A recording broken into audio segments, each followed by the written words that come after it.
Shalom, selamat pagi. Santai pagi hari ini bertemakan yang dikecam ayah, jangan disanjung ibu. Karya Pendeta Dr. Andar Ismail dari seri buku Selamat Ribut Rukun terbitan BPK Gunung Mulia. Sudah ribuan tahun lamanya manusia mengenal pembagian tugas secara seksual. Wanita dianggap sudah sewajarnya tinggal di rumah, melahirkan dan membesarkan anak, memasak dan mengerjakan 1001 macam urusan rumah tangga. Sebaliknya, laki-laki dianggap wajib keluar rumah untuk mencari makan untuk keluarganya, entah itu berburu atau berladang, entah bekerja atau berniaga.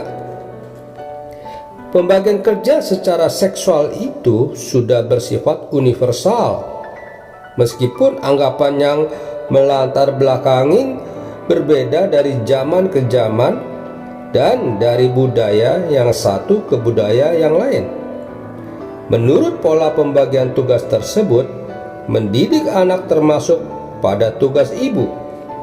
Pola pembagian tugas itu seringkali diperkuat oleh anggapan bahwa mendidik memang lebih cocok dilakukan ibu, sebab ibu lebih sabar dan akrab dengan anak, atau sebab pendekatan feminim seorang ibu lebih ampuh untuk pendidikan. Apakah kita menyetujui pandangan itu? Siapakah sebenarnya yang lebih cocok mendidik anak? Apa ini tugas ayah ataukah ibu? Mendidik anak adalah menanamkan dan menumbuhkan nilai-nilai, perasaan, sikap, kecakapan, keterampilan, perilaku, dan pengetahuan yang diyakini oleh orang tua sebagai hal yang baik. Upaya itu memakan waktu bertahun-tahun lamanya dan dilakukan secara berencana serta disengaja. Apa yang tercakup di dalam upaya itu sangat banyak dan sangat dalam. Jadi, pendidikan adalah proses penanaman dan pertumbuhan hal-hal yang baik pada diri anak. Karena itu, pertama-tama orang tua itu sendiri perlu mempunyai pemahaman tentang apa itu yang baik dan perlu ditumbuhkan demi kepentingan hari depan anak. Di sini tampak bahwa dalam upaya pendidikan dibutuhkan kerjasama antara ayah dan ibu. Mereka perlu menyepakati apa yang mereka ingin tanamkan dan tumbuhkan pada anak. Mereka perlu sepakat tentang apa yang mereka yakini sebagai hal yang baik. Selanjutnya, mereka berdua lah yang perlu melaksanakan penanaman dan penumbuhan itu. Jika seandainya upaya ini dilakukan hanya oleh ibu saja, kelak ayah akan melihat produk yang mungkin tidak dimasukkannya. Siapakah yang melakukan upaya pendidikan anak menurut catatan Alkitab?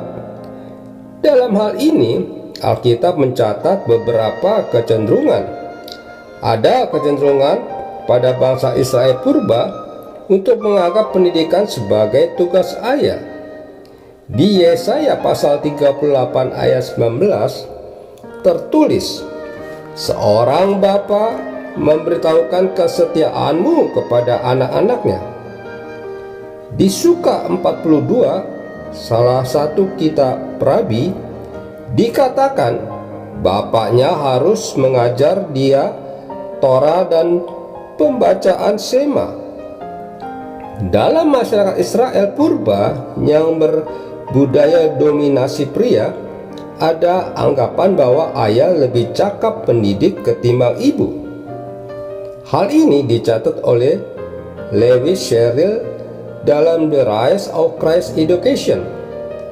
This was a duty falling squarely on the father, for the rabbis thought that it was his and not the mother's responsibility.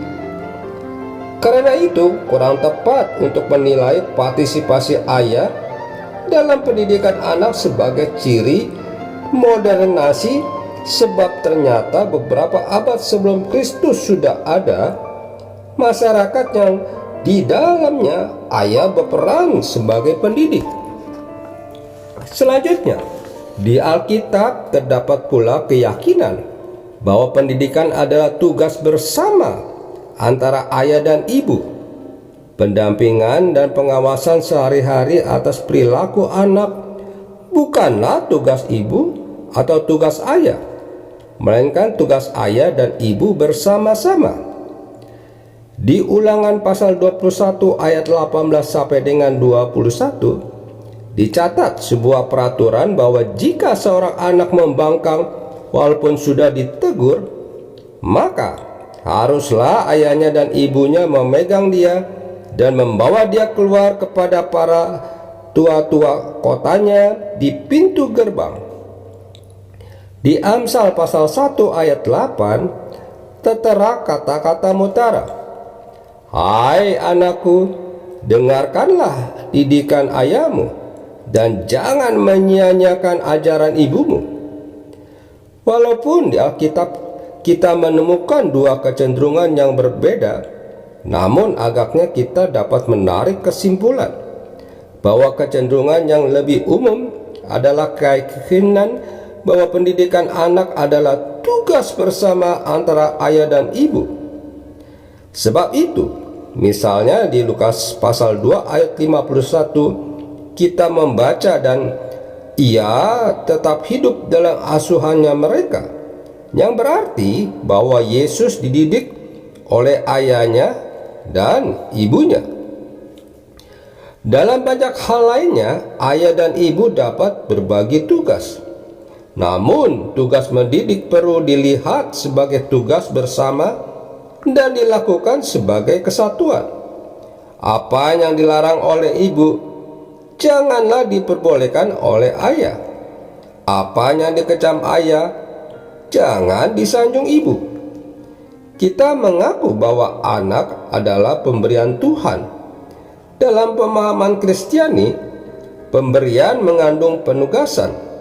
Hal ini tampak lebih jelas dalam permainan kata bahasa Belanda atau Jerman. Dalam GB tergandung Aufgabe. Kalau Tuhan memberikan sesuatu dalam pemberian ini terkandung penugasan atau tanggung jawab. Tuhan memberikan anak, dalam pemberian itu ada penugasan untuk mendidik anak yang diberikan Tuhan. Tuhan memberikan anak bukan hanya kepada ayah atau kepada ibu, melainkan kepada keduanya. Sebab itu, tugas mendidik anak adalah tugas keduanya. Upaya mendidik adalah upaya yang penuh dengan suka duka. Baik suka maupun dukanya perlu dijalani di dalam kebersamaan ayah dan ibu. Amin. Mari kita berdoa. Bapa Surgawi, terima kasih atas pencerahan melalui sate pagi ini. Biarlah kami sebagai pasangan suami istri dapat mendidik anak-anak kami dengan baik. Amin. Yesus sayang padaku, Alkitab melarang.